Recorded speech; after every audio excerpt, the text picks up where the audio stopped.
Elon Musk అంటే అపర కుబేరుడికి మారు పేరు. దాన్ని మళ్ళీ మళ్ళీ సార్థకం చేసుకుంటున్నారు ఆయన. ఫోర్బ్స్ లెక్కల్లో ఈసారి కూడా టాపర్గా నిలిచారు.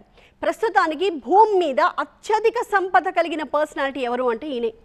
మరో 7-8 ఏళ్లలో మొట్టమొదటి ట్రిలియనేర్గా అంటే కోటి కోట్ల రూపాయలకు ఆసామిగా చరిత్రకెక్కడం పక్కా అని తేలిపోయింది. అంటే కోటి కోట్లు అంటే ఒకటి పక్కన ఎన్ని సున్నాలు పెట్టుకోవాలో మీరే పెట్టుకోండి మీ ఓపిక అంటూ ఛాలెంజ్ విసురుతున్నాడు మస్క్. మరి ఈ రింగ్ మాస్టర్ దగ్గరుండే బిజినెస్ టెక్నిక్స్ ఏంటి అని ఇప్పుడు ప్రపంచం అంతా కూడా ఆరా తీస్తోంది. Elon Musk total network $500 billion. హిస్టరీలో $500 బిలియన్ మార్క్ క్రాస్ చేసిన ఒకే ఒక్కడు. 2033లోగా వన్ అండ్ ఓన్లీ ట్రిలియనియర్ ఇతడే. రికార్డులు క్రియేట్ చేయాలన్నా నేనే, వాటిని బద్దలు కొట్టాలన్నా నేనే అంటున్నాడు అభినవ కుబేరుడు Elon Musk. World wide business circles ని పిచ్చెక్కిస్తోంది మస్క్ వారి సొత్తు లెక్క. ఒరాకిల్ కో-ఫౌండర్ లారీ ఎలిసన్ సంపదను గత నెలలోనే దాటేసిన మస్క్ తాజాగా $500 బిలియన్ మైల్ స్టోన్ ని టచ్ చేశాడు. Forbes real time billionaires tracker తేల్చింది ఏంటంటే ఎలాన్ మస్క్ మొత్తం ఆస్తి $50,000 కోట్ల, అంటే దాదాపు 40 లక్షల కోట్ల రూపాయలకు సమానం. గత ఏడాది మన దేశ సార్వత్రిక బడ్జెట్ సైజులో ఇది 70%. పుట్టింది దక్షిణాఫ్రికాలో అయినా పైసా వసూలు విషయంలో ప్రపంచాన్ని ఏలుతున్నాడు ఈ ఘనుడు. Tesla, SpaceX, Starlink, Neuralink ఇలాంటి వ్యాపారాలు వెయ్యున్నా సరే మస్క్ సంపదను కొండంత చేస్తుంది మాత్రం ఎలక్ట్రికల్ కార్ల కంపెనీ టెస్లా మాత్రమే. మిగతా వాటిల్లో తెల్ల ఏనుగులే ఎక్కువ.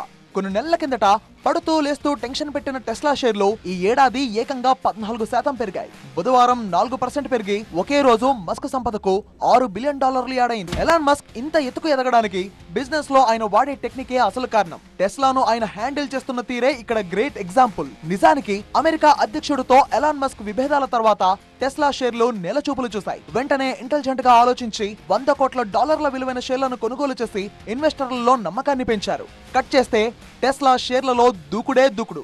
కొన్ని నెలలుగా వైట్ హౌస్ సంబంధిత పనుల్లో బిజీగా ఉన్న మస్క్ ఇప్పుడు ఫ్రీ అయ్యారని, కంపెనీ వ్యవహారాల్లో చురుగ్గా ఉన్నారని టెస్లా డైరెక్టర్లు బోర్డు చైర్మన్ చెప్పారు.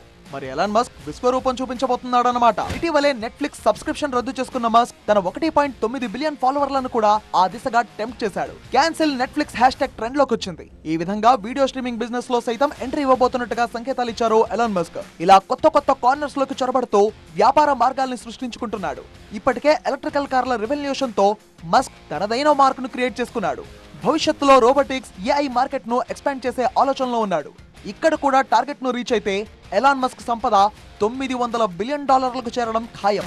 మరో $100 బిలియన్ సమకూరితే $1 ట్రిలియన్ మార్క్ ను టచ్ చేస్తారని, 2033లోగా అది జరిగి తీరుతుందని ట్రేడ్ సర్కిల్స్ జోస్యం చెబుతున్నాయి. కానీ చైనాలోని BYD లాంటి కొన్ని కంపెనీలు మస్క్ దూకుడికి బ్రేకులు వేస్తున్నాయి. పైగా జర్మనీలో, EU దేశాల్లో టెస్లా కార్ల అమ్మకాలు ఒక్కసారిగా పడిపోయాయి. ఇటువంటి సవాళ్లను అధిగమిస్తే ఎలాన్ మస్క్ ప్రపంచ మిలియనియర్లలో ఒకే ఒక్కడిగా అవతరించే ఛాన్స్ ఉంది.